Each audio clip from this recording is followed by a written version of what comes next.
name is Anne, and this is Toby. And welcome to a Tobyknits Quilty Fun episode, whatever it is. I have no idea. I wasn't actually going to make a video today. No, I wasn't. Because I haven't really had a lot of time over the past 2 weeks to sew. Because I've been busy making bags, cross-stitch bags, and floss bitty bags, and notion pouches and stuff, because I'm going to a retreat this weekend, a cross-stitch retreat. So I've been busy doing that. I put some stuff in the shop, some stuff I'm taking, and I just have not had a lot of time. I did get up on the wall the around the kitchen table, which I'm going to quilt. So what I thought I'd do today was not a full video of like how I put together, for example, my Clue 2 of cotton cuts. There are loads of people out there doing this. I'll leave a thing below in the description box where you can see all the other people making this quilt and with cotton cuts. And they all have overhead cameras and lights and all. I don't. I have an iPhone and a window. So today what I thought I'd do was I would just bounce back and forth and show you all the things I have been sewing today. It is pouring with rain outside. It's finally cooling off. It's only going to be a high of 17 today, so it's jumper weather. So yeah, I am going to work on Clue 2 of my cotton cuts, Wild West Puzzle Mystery, and I'm going to take a block down up there, and I am going to start quilting one of those because I'm doing this whole quilt as quilt as you go. And then I might start making some more of the Christmas cross-stitch bags. So that's my plan for today. So I'm going to bounce back and forth, chat with you for a bit, and so on. So I've got my Clue 2 ready. Now, funny story here. So when I signed up for this, or actually I didn't sign up for it, very happily, very beautifully, very wonderfully, Cotton Cut sent it to me. And this was the original colorway that I had chosen when they asked me. And so this is Crimson Canyon. It's Christmas fabric. And I think they ran out. So then they got more or got some more. And then they brought out this one with an extra red bit. So instead of this being the gray, it's the red. Now I think that's the binding. Yes, it is. So I'm actually not sure what color I'm getting for binding. Or yeah. So it's one of these. So, but I will still put this one out here where I can see it, because on the back it has these fabulous little diagrams to show us a key, I guess you call it, to show us our fabrics when it says, you know, take fabric B and add it to fabric A and all that. So here's my Clue 2. I will show you Clue 1 that I did finish last month. And I love these puzzle mysteries because there were 2 of these. Because that looks like absolutely nothing. And when this is all put together in a quilt, it will look phenomenal. I'm just going to say that. But at the minute, it looks like nothing. So there are 2 of them, the same. Now this particular Clue, we are making, is there 2? 1, 2, yeah. This particular Clue, just put that back in the bag, so when we come to put it together, I know what it is. This one, we are going to make 2 of this shape and 2 of that shape. So first thing I'm going to do is open my package and get all my little pieces, because they are pre-cut. Yes, they are. And lay them out so I can see. And you have to be very careful with this one, for example, because when they cut them, they put them back to back. So you have to make sure You don't just, because that's the wrong side, that's the right side. So you have to be careful and make sure that you put them all the right way. All right, there's lots of triangles in this one, a couple of squares. Big triangle and a big oblong. Okay, so I've got them all in front of me. Let's get the instructions and see. I've got my white thread in. I've got my regular needle in. Now then, usually use a 2. Set that at 1 so I can get my 1/4 inch.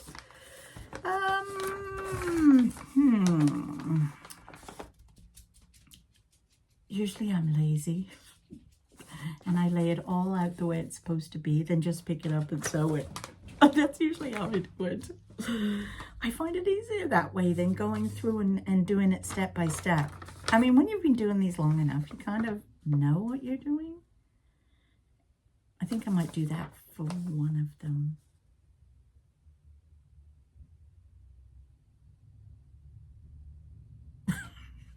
Should I be good and follow the rules? All right, I'll be good and follow the rules. This will take me longer though, just so as you know. Fabric C, what's this? So how, I wish I had an overhead thing so I could show you what I'm doing. It's kind of, it's a little bit broad, but we are making 2 of these, so I do need 2. So I will put them both on top of each other. Then I need a D. I wonder if I can tilt you down. Wait, I think I might have an overhead camera thing. One moment. Hold that thought. Okay, I did. I used to do card videos years ago, and so I did have an overhead camera mount thing, but I'd forgotten what I'd done with it.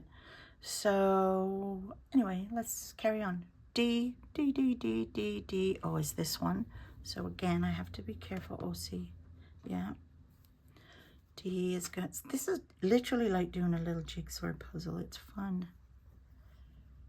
Fun. Because I'm not going to put you through watching the whole of this because we'll just do a bit together. F. Oh, I think that's this one. Is it? Yeah. F, F. Oh no, gotta make sure that's the right way. Is that right? No, that's not right. That goes there. Oh, and look at the pictures. Look at the pictures. Yes, because that's going to go like that. And then, which is A, this is the A. Oh, it's huge. I thought that was 2 triangles. It's one big one. So that will then go like that. Yay. So that's huge, is this one here. All right, so first off, I will flip this over.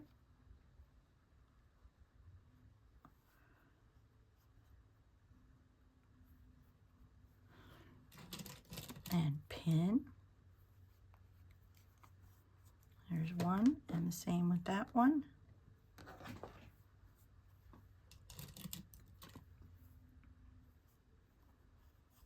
And then I'm going to sew a 1/4 inch right there. All right. Do I have enough? Yeah.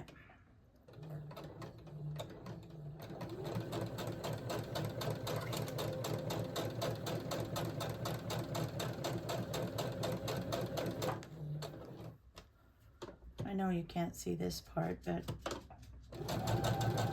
I'm sewing.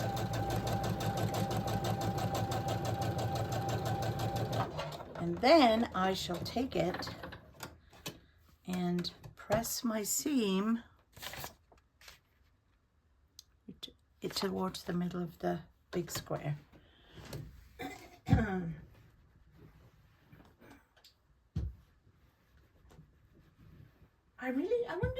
better if I do this as a live, and then you can talk to me. I feel like this is kind of boring for you, just watching this. And then I'm going to flip this one over.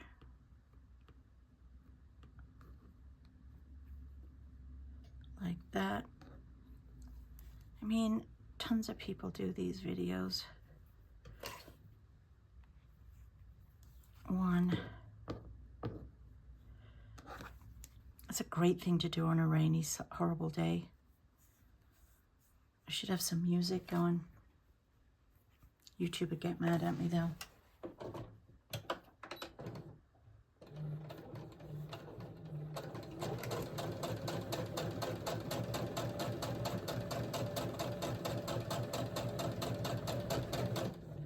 I'm purposely going slow so you can hear me.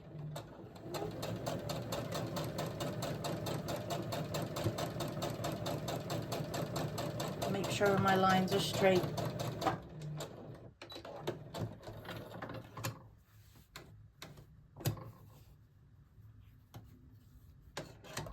All right, and how are we pressing this one? We're pressing that one down this time. So, okay. You have to press it a certain way because once you join these all together, with a bit of luck, your seams will all nest. So now, which one was D again? That way, so it's going that way. Right? Right. And then we're going to join that to that. So what I'm going to do is I'm going to find the middle of this. Oh, there's two of them there. I'm going to find the middle.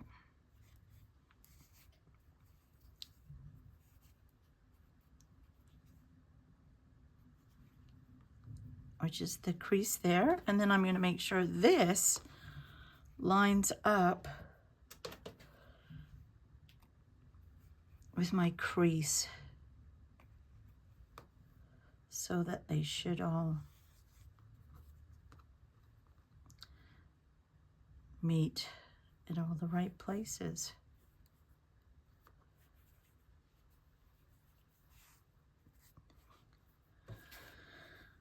What do you do on a rainy day?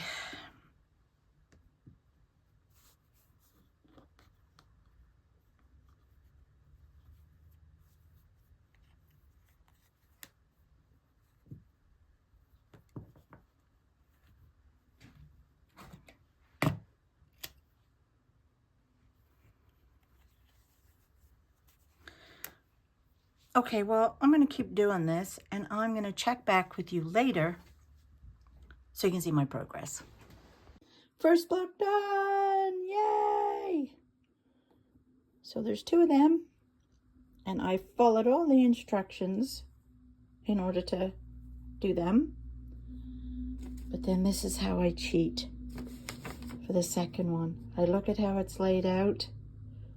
I lay it all out, not sewn. And then I sew it.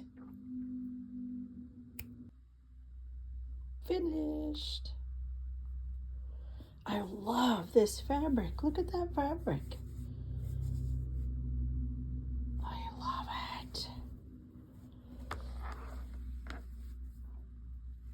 Okay, so there's the two clues done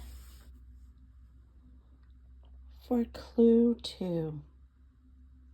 Now, bag making. Okay, check in. I was going to look at my watch and see what time it was, and yeah, don't have my watch on. I feel like it's about 12:30. I don't know, but I'm getting hungry, so it's got to be lunchtime. Anyway, what have I done since I last saw you? Well, I made 2 bags.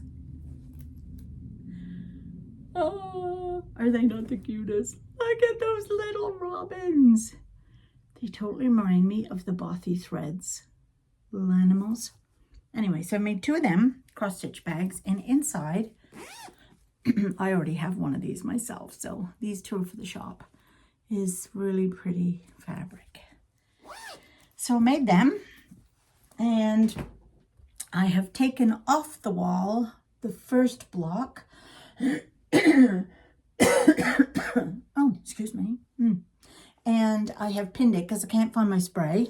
You know, when you clean the office or your craft room and you bring more things up, some things get moved to a different space. Well, I forgot where I've put it. So I pinned. Pinning's good. So I've pinned. So what I think I'm going to do is the squiggly lines. And I think I'm just going to do white squiggly lines, because the whole quilt itself is very white. The backing that I got is this, so it will show up lovely on here white, because I thought I could do red, but then that might really, no, I think I'm going to just stick with white. Plus I have white thread in the machine. I'm so lazy today. So yeah, I think that's what I'm going to do. I'm just going to do one block and see how it goes. So the way this is going to go, in case you didn't understand where I was going with this, I'm doing Quilter's Go, and there's 3 or 4 different, actually I think it's probably 7 methods of Quilter's Go. This is a new one that I'm trying. I've tried 2 already. Liked the second one, didn't like the first one as much. Liked the second one, which was my Cotton Cuts Carnival. So go back and find that in Quilty Fun. You'll see where I put it together. And this method is you just quilt the batting and the front together, and then you piece it all together. So I'll do each block in the ziggy-zaggies, and there's 1, 2, 3, 4, 5, 6, 7, 8, 9, and they're all kind of oblongy shapes. So I'm going to do those, and then I will then trim off the rest of this, because this will scrunch in when you're doing it. Then I'll trim them all down, sew each row together. In fact, I'll sew the whole thing together, and then you add the backing fabric. You cut it to size of now the finished quilt, and then you sew it down each square, like in the ditch. And then yeah, that's how you do it. And then you put your bordery thing on, binding. Bordery thing, which I haven't decided what I'm going to do for the binding. I might do the same as the front, depends on how much fabric I got left. So anyway, I am going to go and give this a whirl with the walking foot, and I'll show you how that turned out. Okay, so it wasn't 12:30, it was 5 to 1. It's now 1 o'clock. Done! Look! Squiggly lines. I put the stitch, I don't even know, can you see that without it fading out? I put it to I set it to 4. There, that might be better. I set it to 4, and I love it. And so this is the back. And I just squiggly lined all the way down. That's the back and that's the front. And I was telling you that it would show up on the back as white. No, it won't. I forgot, because it's only on these 2 that the quilting is. The back is just going to have stitch in the ditch. So the back will just look like one big piece of fabulous flannelette. So anyway, there we go. That's what I've done. So today this morning, I have made my cotton cuts, and this is wobbling because I'm leaning on the ironing board. Oh, I have made my cotton cuts, clue 2. I have made 2 bags for the shop, and I have quilted a block. So considering I wasn't going to do a video because I didn't think I had time, I managed. What do you think of that? And I really thought this was a fun way to do it, so you can just kind of see throughout the morning, throughout the day, what I do in the sewing room. So It's now 1 o'clock. I'm going to go and have a cup of tea and a sandwich. What shall I have? Yesterday I had cheese and tomato. What shall I have today? Ham and lettuce, I think. Yeah. Yeah. And then I'm going to have a stitchy afternoon in front of the telly. It's not raining anymore, but it's still very overcast and dull. But, you know. Okay, I hope you've enjoyed this rather short but fun Quilty Fun. And I'll see you in 2 weeks for another Quilty Fun. And I'll see you on Monday if you want some knitting. And, okay, talk to you soon.